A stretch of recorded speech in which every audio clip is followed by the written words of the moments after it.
من الشیطان الرجیم بسم اللہ الرحمن الرحیم۔ جی تو ڈیئر اسٹوڈنٹ السلام علیکم ورحمۃ اللہ۔ آج انشاءاللہ ہم اسلامیات کا جو چھٹا باب ہے اس میں سے حضرت ابو موسیٰ اشعری رضی اللہ تعالی عنہ کے حالات زندگی اور اس سبق کو ہم نے پڑھا تھا، اس میں مشق رہ گئی تھی۔ آج انشاءاللہ اس کی مشق کریں گے، شارٹ اور لانگ سارے کویسچن جو ہے انشاءاللہ حل کریں گے۔ تو سب سے پہلے سوال ہے، درست جواب کا انتخاب کریں، ٹھیک ہے جی، درست جواب کا انتخاب کریں۔ تو سب سے پہلا سوال ہے، حضرت ابو موسیٰ اشعری کا اصل نام کیا تھا؟ جی تو ڈیئر اسٹوڈنٹس، پہلے سوال کا جواب یہ ہے، حضرت ابو موسیٰ اشعری کا اصل نام کیا تھا؟ آپ کا اصل نام یہاں سے پھر کو نشان لگا لیں، آپ کا اصل نام جو ہے وہ عبداللہ اور موسیٰ کنیت تھی، ٹھیک ہے، اصل نام عبداللہ تھا یہاں سے، ٹھیک ہے۔ اب اگلا سوال دیکھتے ہیں جلدی سے۔ جی تو اگلا سوال ہے کہ نبی کریم صلی اللہ علیہ وسلم نے حضرت ابو موسیٰ اشعری کو عامل مقرر کیا، کس شہر کا عامل مقرر کیا آپ کو؟ یہ یہاں سے دیکھیں جی، یمن کا، ٹھیک ہے۔ اب آگے چلتے ہیں جی، اگلا سوال کیا ہے، اہل رسالت میں کتنے لوگوں کو فتویٰ دینے کی اجازت تھی؟ اب اس سوال کا جواب ڈھونڈتے ہیں۔ لیں جی، اس سوال کا جواب ہے نبی کریم صلی اللہ علیہ وسلم نے کتنے لوگوں کو فتویٰ کی اجازت دی تھی؟ تو اس کا جواب ہے جی، آپ نے 6 لوگوں کو فتویٰ کی اجازت دی تھی، ٹھیک ہے جی، 6 لوگ، یہ اس کا جواب ہے۔ آگے چلتے ہیں جی، اور اگلا سوال کیا ہے، حضرت ابو موسیٰ اشعری رضی اللہ تعالیٰ کی سیرت کا سب سے نمایاں وصف تھا، عمدہ لہجے میں قرآن تلاوت، یعنی ٹھیک ہے، تلاوت قرآن عمدہ لہجے میں۔ آپ کا جو ہے نا وہ لہجہ بہت مشہور تھا، اس لیے آپ صلی اللہ علیہ وسلم نے فرمایا تھا کہ آپ کو لحن داودی عطا کیا گیا ہے، ٹھیک ہے جی، یہ اس کا جواب ہے۔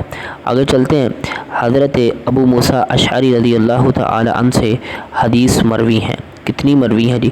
320، 340، 360، ٹھیک ہے، اس کا درست جواب ہے جی 360، 360 اس کا درست جواب ہے، 360 حدیث مروی تھی۔ چلیں جی آگے چلتے ہیں، اگلا سوال دیکھتے ہیں جلدی سے۔ آگے ہے جی، مختصر جواب دیں، ٹھیک ہے جی، مختصر جواب دیں۔ تو سب سے پہلا سوال ہے، حضرت ابو موسیٰ اشعری کا نام اور کنیت لکھیں، ٹھیک ہے۔ نام تھا ان کا عبداللہ، ٹھیک ہے جی، عبداللہ، اور کنیت تھی، نام تھا ان کا عبداللہ، ٹھیک ہے جی۔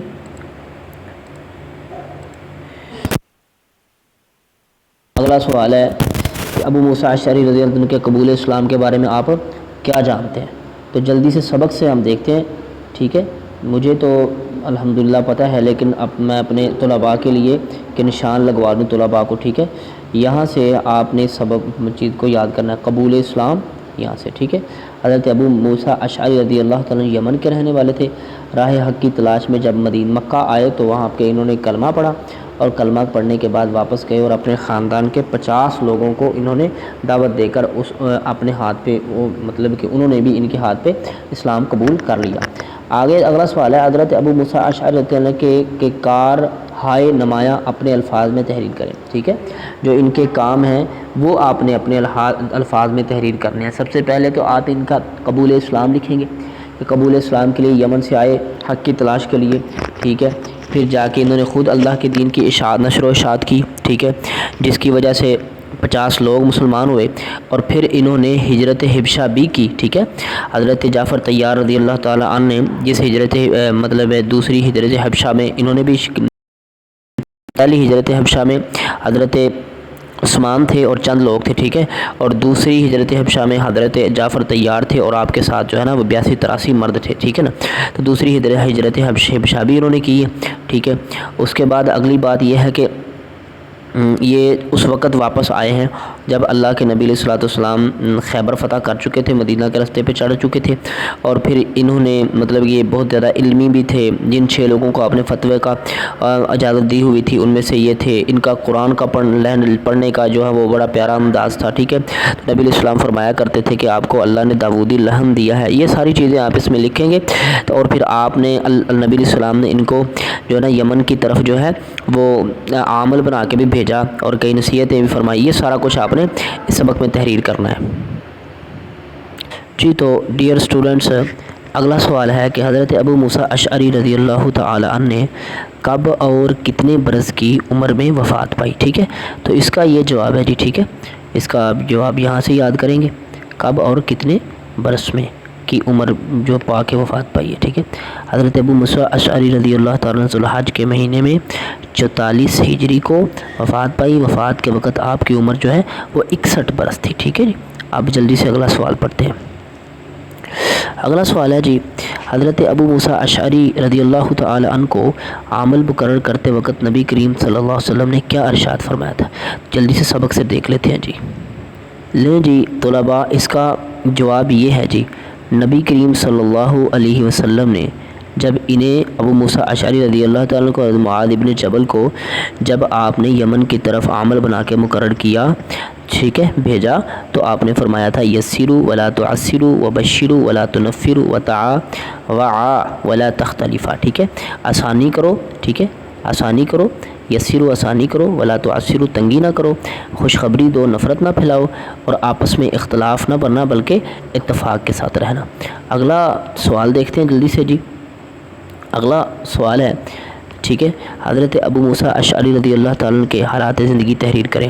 دیکھ لو جی حالات زندگی، آپ نے زندگی کے تمام مراحل پڑھ لیے، قبول اسلام پڑھ لیا، قبول اسلام کے بعد محنت پڑھ لی، پھر آپ نے کس طرح جو ہے وہ علم و فضل بھی آپ نے پڑھ لیا، اور آپ نے عمل بنا کے بھیجا وہ بھی آپ نے پڑھ لیا، پھر جناب آپ کے علم و فضل کے حالات کو بھی آپ نے پڑھ لیا، اور پھر آپ نے وفات کو۔ یہ ساری چیزیں زندگی میں یہی ہوتی ہیں، جو مراحل، جو زندگی کسی کی سانحہ لکھا، جو کسی کی زندگی کے سوانح لکھے جاتے ہیں نا، تو اس میں یہی چیزیں ہوتی ہیں، ٹھیک ہے۔ تو یہ ساری چیزیں ہیں، آپ نے یہ سارا کچھ ذہن میں رکھ کے ایک پورا جو ہے نا مضمون تحریر کرنا ہے۔ حضرت ابو موسیٰ اشعری رضی اللہ تعالی عنہ کی علمی خدمات، ٹھیک ہے۔